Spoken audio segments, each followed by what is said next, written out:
Welcome to BeerNet Radio.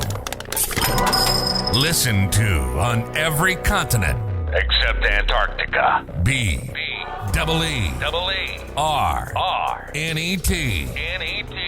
Beer. BeerNet Radio. Hello. Bing bong. Hello. How are you? I am doing great. Great. I'm just enjoying my last few hours of freedom. All right. I mean, you don't have any freedom. You haven't had, but you know what I mean? Like, Oh yeah. Yeah, it's gonna be a couple months, that's for sure. yeah. And of course, we're talking about Jordan's going to be taking a little bit of well-deserved, not really time off, because he's going to be helping with a new baby on the way, which is very exciting. Hello, Jordan. Hello, Welcome Harry. to BeerNet Radio. Were you talking about my big vacation coming up? Yeah. You know, Jen and Megan used to get really, really pissed when I'd call it a vacation. She'd be like, that is, it is rude. It's not a vacation. Oh, it is. I couldn't wait to get back to work, Jordan. No, I literally, I was so jealous. So Bill had 2 weeks paternity leave, and I was like so jealous that he got to go back to work. I was like, you're leaving me here? Look at Jen. Jen, I think, is being tactical right now. I think Jen is, she's laying groundwork. I'm sure I'll be itching to get back. Yeah, Actually. you know what? We'll see. But anyway, Jordan, I know I've said this maybe before. I don't know if on the podcast, but I am, for one, am kind of excited, a little bit scared, but mostly excited to get back onto the platinum keyboard. Why are you scared, Harry? Well, I'm a little scared because I'm a little rusty, to be honest, Jordan. And it's not that I can't do it. I know I can do it. I'm just a little slower than I used to be, because that was my big deal, right? I was the speed demon. I could get through like a lawsuit faster than anybody, turn it around, or an IRI spreadsheet, and it's a muscle like anything else. You have to exercise it. And so I need to, but it's been good for me. I needed to get back into it deep. I mean, it's not like I ever left, but you know what I mean? Jordan just laughs. I know. Jordan, you are just laughing over there. Because I could tell. Are you saying this guy has no idea what he's getting into? Is that what you're thinking? No, not at all. I mean, you and I made it work when Jen went on maternity leave, and it is tough, but I mean, Harry, you have a natural writing ability. I know that once you focus, once you get back in the swing of things, it'll pick up just like that. Well, so I know for all of our sake, we all hope so, and I think you're right. I think you're right. But yeah, I am gonna rock out this weekend. This is my last freedom. All right, well, yeah, come let's in let our clear-headed. guests in. Yeah, next week. Yeah, I'll be clear. I'll walk into this very, very won't be foggy at all. Yeah, not foggy at all. You know what makes me not foggy is just a nice can of Biosteel. That's the kind of, oh, hello. I didn't even, well, we have Julious Grant, Canopy Growth. Hello, Julius. Thank you for joining us on BeerNet Radio. How are you today? I'm good, Harry. How are you? I'm doing great. We have here Jen Litzkirk and Jordan Driggers, who are joining me, editors of our various publications. And well, let's get started. How are things going with your business? And given that a lot of your growth has been in non THC products, right? Yes. You know what? It's a dynamic marketplace that continues to evolve from a category standpoint. So as we look at all the tentacles of our business, there's some that are really working harder for us than some other ones, and some other ones that we're making adjustments. So we're excited about where we are with our CBD portfolio. continuing to grow that, working closely with Constellation Brands to give us some access to routes to market in the US. So we're excited about that. Our CBD business has grown over 250% year to date, across our portfolio, largely through our brick and mortar, excuse me, but our e-commerce sites are covering, combined 33 states in the US. So we're excited about that. Martha Stewart is doing really well for us. So it's the fastest growing CBD gummy brand in the US. Our other CBD brands are doing really well. We've got a Whistle, which is our vape. Our CBD vape is doing great across our retail partner like Circle K. And then we've got a really good business in our Quattro business, which is our sparkling CBD beverage that has increased, within brick and mortar stores, with a store count increasing upwards of 225%.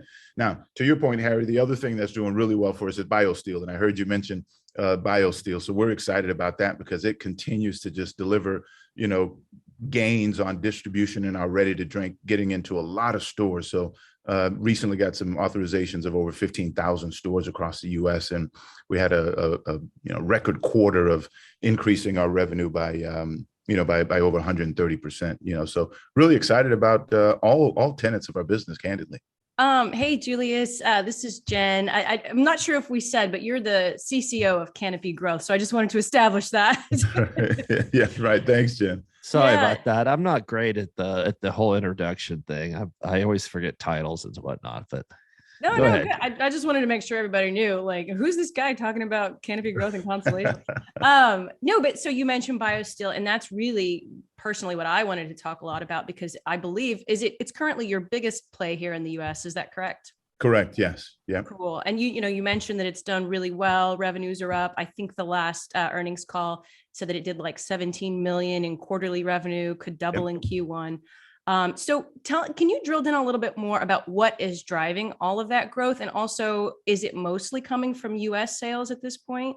Yeah, largely it's distribution gains, Jen, that we're continuing to expand, because I'm sure you all are familiar, with many of these chains and brick and mortar that we're getting into, they've got a long selling cycle, right? Mm-hmm. They're planning things out 12, 18 months out. So these are things that have been in the works and planned for, that are just happening based on the schedule that those customers operate on. So, primarily driven on distribution gains across the US for our ready to drink sports drinks. We also had some higher international sales on our hydration products as well, which, we've had international business out there on Biosteel for some time. I think the guys have been in that business for over 10 years. Because of the strength of hockey, they've been able to really leverage that internationally. So can you just lay the framework? How many states is Biosteel in the US? Is it all of them, or? Yeah, we're in all of them, and also just about every county in the US. Okay, got it. Yeah. And is it all Gold Network beer distributors? Yes. Yep. Okay. All Gold Network beer distributors that are doing a great job. Obviously, as you mentioned earlier, Jen, our platform of working through Constellation is really afforded us that opportunity to go in and work with people that they know really well. So we've been really building on that business. And then what about the retailers and channels where it does best? Is it like C-store, grocery, and what about even direct to consumer? Yeah, the channels that we have the most success are C-stores and grocery, as you mentioned. And our e-com business, we're excited about, because it's really a business that's really helped us build direct interaction and conversations and relationships with our consumers. So for me, it's a sales platform, but it's also a marketing platform, right? Because it allows us to talk directly to the consumer. So our e-commerce business is doing really well. We're excited about how it's been growing and the potential that it continues to have for us. Got it. But the biggest channel so far would be what? Grocery or C-store, or which? Yeah, but it would be grocery. Okay. Yep, grocery for sure. Any particular regions in the US that it's doing better than others, that it has better penetration, or? Yeah, you know what? It's and I look at this all the time, because I'm trying to make sure that we capitalize on where we do have some regionality, where we're able to drive things faster.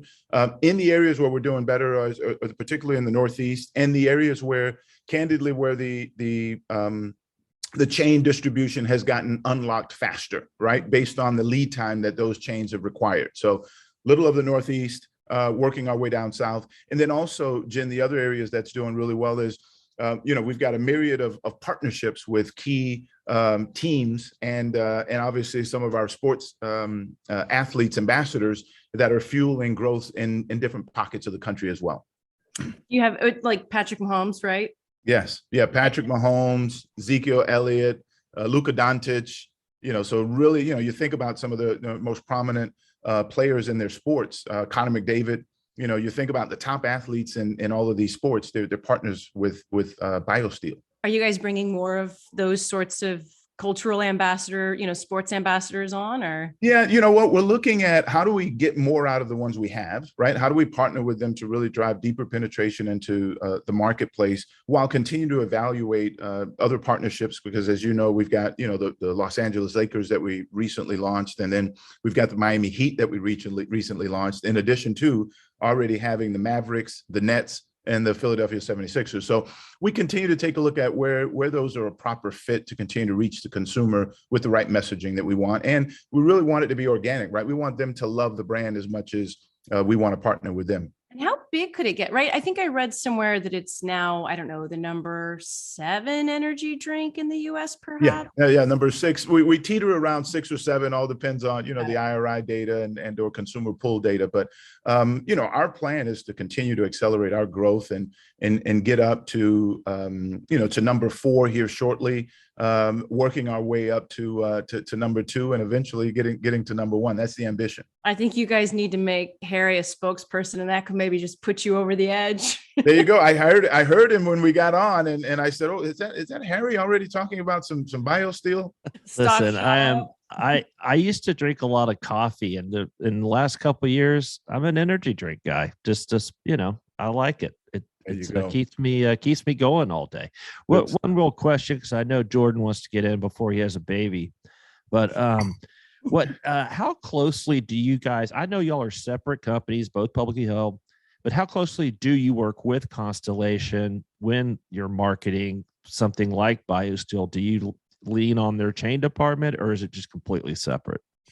It's completely separate, but they've been a great partner of opening doors for us, talking about the relationship so that, those customers know that there is a really close relationship and a real desire from Constellation to see us be successful. So whenever we need introductions to key customers, they'll make them. Obviously, Harry, the buyer for beer is different than the buyer for non-alcoholics. So there is a degree of separation there, but no, we lean on them to provide us, consumer insights and or any data that we need to help understand the landscape of the marketplace, because as you would expect, they've got a lot of information around where consumers are going and what they're picking up. So they help us in so many different ways that I couldn't even list them all on this call. That Constellation, obviously, alliance begs the question, and and your background, you've been at a lot of bev-alc places, Beam and Diageo, and I think Brown-Forman and others. Would you guys ever attempt to turn Biosteel into an alcoholic RTD product or make an extension? That's not in the plan today, and our real focus is to really drive deeper and deeper penetration of sports hydration, because that's what the consumers and the moms are seeing through our partnerships, right, with the different sports athletes, and we don't want to confuse the consumer. So right now, the desire is to continue to try to drive growth and penetration and awareness in this consumer target with the sports hydration drink. And to be clear too, Julius, Biosteel, it has no ties to cannabis in the U.S., right? Correct. Yep, you're right, Jordan. Not at all. And I know Jen asked about alcohol, but any chance that you could do something with cannabis with Biosteel at a later date? Well, anything later is part of the consideration set, but right now, nothing that's imminent, nothing that's being planned and talked about. It's really how do we continue to just drive more awareness and growth with the sports hydration drinks as they are today. Okay. Yeah. And then I was curious, just stepping back from a total Canopy perspective, are y'all generating more revenue on non-alc beverage brands than THC beverage brands? Well, the THC side of our business is one where, we are, we've got some investments that are working on that side. As a Canopy Growth standpoint, our business is really the CBD business, and the Biosteel business, and that's really what we're driving today, Jordan. So it's the THC business is a separate piece of business that's set up for when federal permissibility happens, and that's when we will actively be managing that business. Today, we're not. Yeah, sorry, I should have clarified cannabis-based beverages. Got it. Okay. Yeah. No, for sure. When you look at the growth that we're having today, I think, as Jen mentioned, largely a lot of it is continuing to accelerate Biosteel, and that those doors that it's opening. And then with CBD, we see tremendous opportunity that continues to unlock with Quattro and some of the other brands. So we're excited about the potential. We have them, all of them, but Biosteel for sure is leading the way. And then, I was just wondering, what do you think has been like one of the biggest transformations for Canopy since the Constellation stake? I would say route to market for sure. And having, the investment and the resources to continue to be insights led, right? Doing the proper research to understand what the consumers want, be able to innovate on these products that we're bringing to marketplace to make sure that their efficacy for the CBD products is meeting what the consumers want. And then the route to market, right? And being able to get out and have the gold network that's helping us reach these consumers in the marketplace to continue to educate them about the category. Yeah. And when Constellation and Monster merge, what does that mean for Biosteel? Ooh, that's a great question, and obviously a lot of speculation around those conversations and what it can be, and I'll leave it to them to continue to evaluate and decide. So. Yeah, I think that's even above my pay grade. And my pay grade is very high. Just to be honest, Julius. Just kidding. I'm just kidding. All right, Jordan. I interrupted you? Sorry. No, I think the only thing I wanted to ask was just how have your your projections shifted at all on the CBD market? I know it seems like maybe a few years ago that's all anyone could talk about, and right.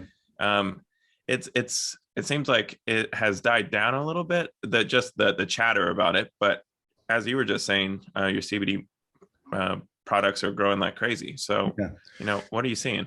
Yeah, no, I think you're right in that CBD has become more mainstream over the past 2 years, obviously, particularly with the onset of COVID, which drove consumers to prioritize both physical and mental health. So I think it really highlighted the benefits of the product.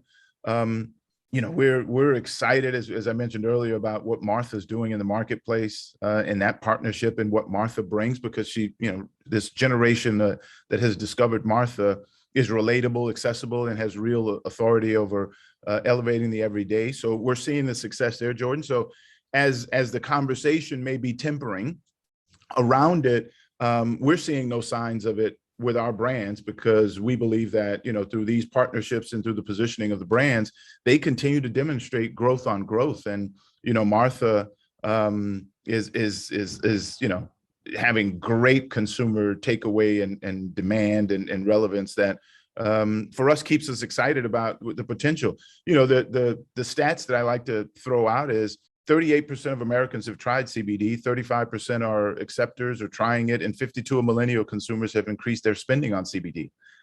Those are still the stats that are relevant to today, and now the ability for producers like ourselves to market to those people and provide routes to market to get to those consumers, I think, is what will continue to drive the day. Boy, that Martha Stewart really has made a comeback. Hanging with Snoop, and I think it's great. Yeah, Martha's amazing. I was just we were just with Martha earlier this week down in West Palm Beach, where we just launched the tropical flavored gummies for Martha, and Martha still is relevant today as she ever was. I think probably more relevant. And probably more so, Harry. You You're know, absolutely right. just with the young crowd, you know, it's funny to see her connect. Very unlikely, you know, but that's, hey, who knows? That's what I love about the kind of the culture today is you cannot predict it, and I think it's kind of wonderful. That's correct. That's correct. So, yeah, listen, I'm all about CBD gummies. I don't know if they work or not, but even if it's placebo effect, they work with me. That's all I have to care, you know? Sure. So, well, guys, anything else? Jen, you have anything else? I always have one more question. So obviously, again, Martha Stewart, huge brand. But at this point, you guys still can't get it into a lot of chains in the US, right? Because of regulatory stuff around CBD. How do you get around that? And do any of the Gold Network guys distribute that, or is that mostly wine and spirits distributors? Yeah, you know what, Jen, I think it's a great question, because we are constantly educating a lot of the retail trade around their ability to sell CBD products, and we're educating them all the time, and they do see the opportunity to get into the business. So we do have some of that. We have our e-commerce platform, which is Shop Canopy, and then we just recently launched Martha.com, where we have the CBD products there. So we've got a couple different avenues from a route to market. So in addition to brick and mortar, we do have our e-commerce platform. And yes, the Gold Network, there are some of the Gold Network distributors that are carrying the CBD products. And as you know, we have Southern Wines and Spirits that carries a lot of them as well. So we're really taking a look at who has the best route to market to the consumer in each of the markets, and we're using those routes to market to get there. So the Gold Network is in and doing really well at getting it in front of the consumers. That's great. I mean, what can we say other than the great convergence is happening, but right before our eyes, and a little faster, I think, than people anticipated. But hey, it's change. The only thing about change that I like is change itself. I don't know what that. I don't even know if that makes sense, but I just declared it. Well, Julius, thank you so much for being on. Thank you for drinking beer and CBD beverages, and we look forward to keeping in touch and seeing how you guys are doing. Maybe 6 months from now. Sounds good. Thank you for having me on, Harry. Thanks, Jen. Thanks, Jordan. Thanks. Take care.